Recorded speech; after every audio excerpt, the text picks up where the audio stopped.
Assalamualaikum warahmatullahi wabarakatuh. Selamat datang teman-teman semua di Bisnis Otodidak Official. Pada kesempatan kali ini saya akan sedikit memberikan tips memilih printer atau mesin fotokopi ketika ingin membeli printer atau mesin fotokopi.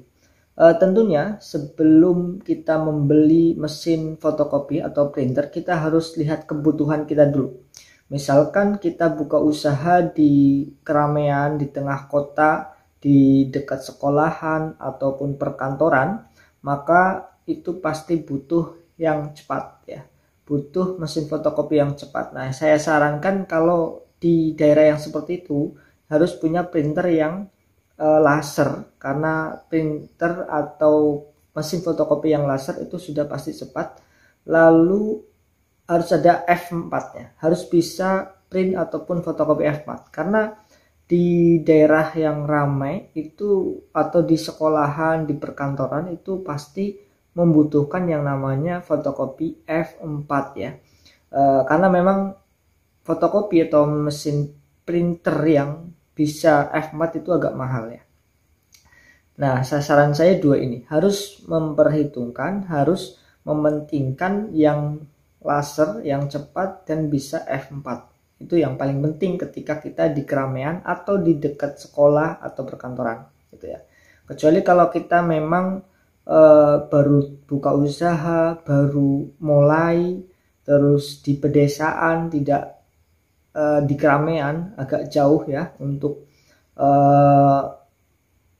keramaian itu jauh lah ya. Jadi kalau seperti itu mungkin bisa pakai printer yang biasa, pakai printer yang saya ada punya ini Canon G3060 atau Epson yang sekitar L3120 gitu ya, yang harganya 2 jutaan. Itu udah cukup ya untuk di tempat-tempat yang jauh dari keramaian atau untuk sambian ya. Itu biasanya kalau di desa seperti itu ya usaha sambian, bukan fokus utama ya. Tapi kalau di keramaian sampai rela menyewa tempat itu memang untuk serius ya. Tapi kalau di desa itu juga bisa membuka fotokopian dengan ala kadarnya saja ya untuk sekedar fotokopi KTP, KK dan yang kecil-kecil, print anak-anak sekolah gitu ya. Itu nggak apa-apa, untuk tambahan bisa jadi. Itu kalau yang dua ya, berarti ya yang di keramaian itu harus laser dan cepat dan juga bisa F4.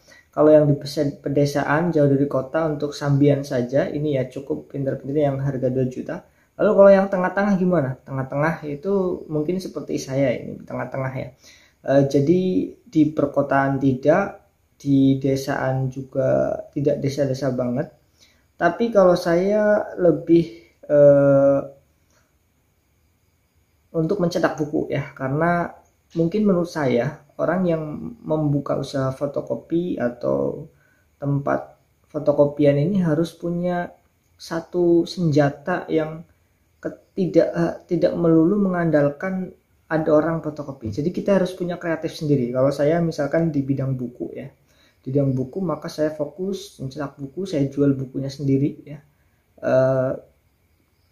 Seperti itu ya. Ini untuk cetak buku untuk sedang itu saya Epson M3170 begitu ya.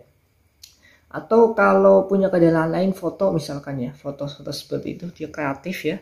Kreatif bisa bikin foto-foto seperti itu atau bingkai-bingkai. Nah, itu juga harus ada fokus yang seperti itu ya, supaya tidak lumpuh ya.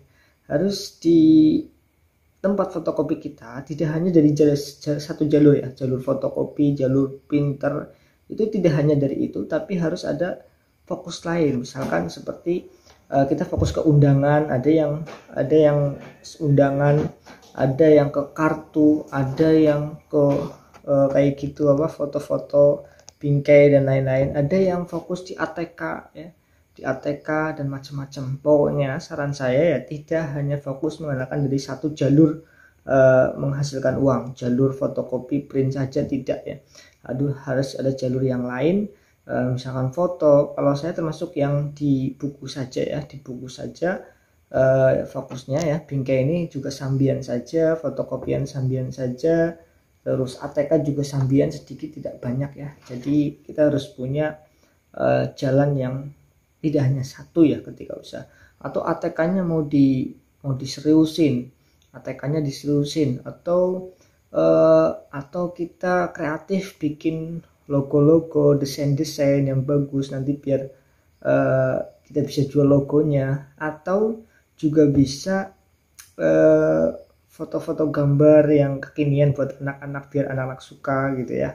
Nah itu dia tips dari saya sedikit ya untuk memilih usaha fotokopi. Kalau kita sudah menentukan keahlian kita atau fokus kita, baru kita bisa menentukan mesin mana atau printer mana yang perlu kita beli sesuai kebutuhan kita tentunya gitu ya. Jadi ingat, beli printer harus sesuai dengan kebutuhan kita, harus sesuai dengan apa yang kita butuhkan yang akan kita gunakan nanti. Mungkin itu saja, semoga bisa bermanfaat. Kita berjumpa lagi di video yang selanjutnya. Terima kasih, salam bisnis otodidak. Assalamualaikum warahmatullahi wabarakatuh.